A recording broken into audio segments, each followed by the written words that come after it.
மித்துன்னு தான் நான் சொல்லுவேன். ஏன்னா உதாரணத்துக்கு நீங்கள் ஜென்ரலாக வந்து ஒரு உடம்பு நல்லா பில்ட் பண்ணுறவர் வந்து பார்த்தீங்கன்னா, நான் ஒரு நாளைக்கு 2 கிலோ சிக்கன் சாப்பிட்றேன், 10 முட்டை எல்லாத்து உடம்புக்கும் அவ்வளோ தேவையில்லை. உதாரணத்துக்கு நீங்கள் இப்போ ஃபஸ்ட்டு நீங்கள் ஆரம்பிக்கிறீங்கன்னா, நீங்கள் இதுக்கு முன்னாடி ப்ரோட்டீனே அதிக அளவு எடுக்காத ஒரு பர்சனாக தான் இருந்திருப்பீங்க, கரெக்டாக?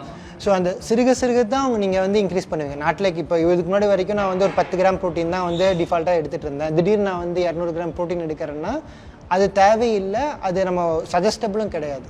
ஸோ இதுக்கு முன்னாடி நான் வந்து ப்ரோட்டீனை அதிகமாக ஃபோக்கஸ் பண்ணி எடுத்துக்கிட்டது இல்லை அப்படின்னா, முதல்ல வந்து உங்கள் பாடி வெயிட்டுக்கு 1 கிராம் ப்ரோட்டீன் எடுத்துக்கோங்க. உதாரணம் நீங்கள் ஒரு 80 கிலோ இருக்கீங்கன்னா 80 கிராம் ப்ரோட்டீன் எடுத்துகிட்டு ஆரம்பிங்க. அதுலேயும் உங்களுக்கு நல்ல ரிசல்ட் கிடைக்கும். ஏன்னா ப்ரோட்டீனே எடுக்காமல் இருக்க ஒரு பர்சன் 80 கிராம் ப்ரோட்டீன் எடுத்து கரெக்டாக ஒர்க் அவுட் பண்ணி தூங்கி எழுந்திரிக்கும் போது அதுலேயே அவங்க பாடிக்கு நல்ல ரிசல்ட் கிடைக்கும்.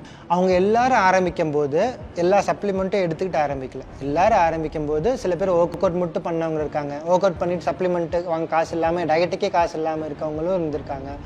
அப்புறம் கொஞ்சம் கொஞ்சமாக டயட்டை வந்து காசு வந்ததுக்கப்புறம் டயட் அண்ட் ஒர்க் அவுட் பண்ணி கன்சிஸ்டண்ட்டாக பண்ணாங்க, அதில் நல்ல ரிசல்ட் வந்துச்சு.